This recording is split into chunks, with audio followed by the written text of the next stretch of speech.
तुम फिज़िक्स में 180 out of 180 ला सकते हो, ठीक है। तो पहले मैं एक बात बता रहा हूँ, मैं इस वीडियो में तुम्हें कोई ट्रिक्स वगैरह कुछ भी नहीं बताऊँगा, कोई भी ट्रिक्स नहीं बताऊँगा। जो असलियत है मैं तुम्हें वही बताऊँगा, तुम्हें क्या करना होगा, तुम कैसे नीट में 180 आउट ऑफ 180 तुम ला सकते हो। ये पॉसिबल है, ठीक है। 180 ला सकते हो, 180 आउट ऑफ 180 ला सकते हो, ठीक है। ये पॉसिबल है, मैं फिर भी बता रहा हूँ। देखो किसी का होगा, जैसे सोचो बहुत सारे स्टूडेंट होगा जैसे 11-12 में जिसका मैथ नहीं था, सो उन लोग ज़्यादातर डरेंगे जो फिज़िक्स में, क्योंकि थोड़ा बहुत मैथ लगता है। जैसे कि इंटीग्रेशन डिफरेंशिएशन में तुम्हारा जो मैथ में कराया जाता है वो तुम्हारा फिज़िक्स में लगेगा। अब देखो, अब थोड़ा बहुत तुम्हारा का करने का क्षमता होगा, जो मुझे कर जाना है, मुझे करना है, ठीक है। तो तुम्हें कुछ चीज़ जो मैथ में था वो तुम्हें भाई हो जाता है, ऐसे कुछ नहीं है जो नहीं होता।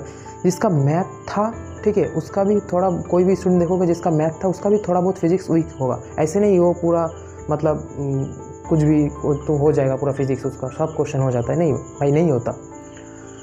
सो तुम्हें क्या करना होगा, तुम्हें पहले तुम्हें कॉन्सेप्ट क्लियर करना होगा, ठीक है। कल मेरे पास एक कमेंट आया था, जो वो मेरा भाई बोल रहा था, जो उसका जो मतलब फिज़िक्स में एक क्वेश्चन करने के लिए बहुत टाइम जा रहा है, ठीक है। उसका फिज़िक्स में डर लग रहा है। अब देखो, डर किसको लगेगा, जिसका क्वेश्चन नहीं होगा, ठीक है। अब क्वेश्चन क्यों नहीं होगा, अगर तुम्हारा कोई भी पर्टिकुलर टॉपिक में तुम्हारा मान लो पूरा फिज़िक्स, तुम्हारा कोई भी टॉपिक क्लियर नहीं होगा ना, जैसे कि कोई भी पर्टिकुलर टॉपिक तुम्हारा अगर क्लियर नहीं होगा तो उससे क्वेश्चन आएगा, उस क्वेश्चन को तुम मतलब अटेम्प्ट नहीं कर पाओगे। क्योंकि देखो भाई, एक टॉपिक से तो एक क्वेश्चन नहीं आता, हर टाइप का क्वेश्चन आता है। अगर तुम्हारा कॉन्सेप्ट क्लियर नहीं करोगे तो कोई भी क्वेश्चन नहीं कर पाओगे। फिज़िक्स में एक ही जो रूल्स होता है, ठीक है, वो तुम्हारे कॉन्सेप्ट क्लियर करना, समझना। दिमाग तो तुम्हारे पास है तो तुम समझ लो एक एक चीज़ को। बहुत सारा होता है ना जो स्टूडेंट जिन लोग क्या करते हैं, पूरा भाई फार्मूला शीट बना लेते हैं, ठीक है। फार्मूला शीट बना के वो पूरा रट लेते हैं पूरा एकदम, ठीक है।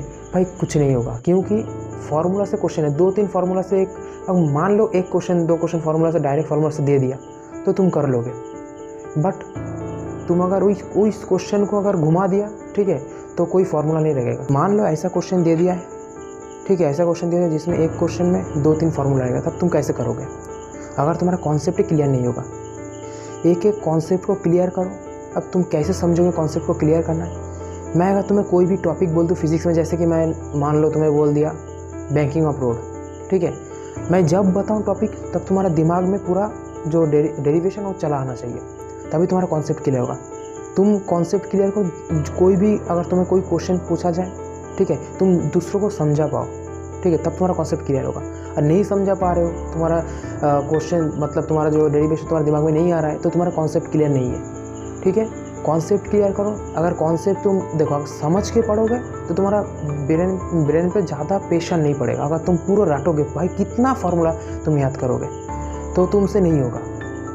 हज़ार मतलब 1,500 2,000 फार्मूला है भाई, बहुत, उससे भी बहुत ज़्यादा फार्मूला है, तुम कैसे याद करोगे, सब नहीं होता, ठीक है। और नीट में कैसा क्वेश्चन आएगा, अगर देखा 2025 में कैसा क्वेश्चन आया, एक फार्मूला से ज़्यादा क्वेश्चन नहीं हो रहा, तो तुम्हारा कॉन्सेप्ट चाहिए। कॉन्सेप्ट जिसका होगा वो करके आएगा, ठीक है। तो कॉन्सेप्ट क्लियर करो। कोई भी एक टीचर को पकड़ लो, ठीक है, अच्छे टीचर को पकड़ लो, उस टीचर से अच्छी तरह से पढ़ के एक एक कॉन्सेप्ट को क्लियर करो। फिर डेली तुम 100 150 100 क्वेश्चन प्रैक्टिस करो डेली, तभी तुम आगे जा पाओगे। और टाइम लगा के करना, क्योंकि नीट, ठीक है, नीट में टाइम लगता है भाई, ठीक है। नीट में अगर तुम एक बार में क्वेश्चन टाइम से प्रैक्टिस नहीं करोगे तो तुम्हें थोड़ा बहुत बड़ा क्वेश्चन दे दिया तो तुम्हें वहाँ पर बहुत सारा टाइम लग जाएगा। तुम टाइम से प्रैक्टिस करो। और पहले बार जब करोगे 10 क्वेश्चन में मान लो तुम्हारा 3 क्वेश्चन हुआ और 7 क्वेश्चन नहीं हुआ, तो डीमोटिवेट मत होना, क्योंकि पहले टाइम में मतलब तुम जब कुछ भी स्टार्ट करोगे तो तुम्हारा मतलब थोड़ा बहुत अटक जाएगा। ऐसे नहीं है तुम पहले स्टार्ट किया तुम पहले ही तुम पूरा सक्सेस बन गए, नहीं।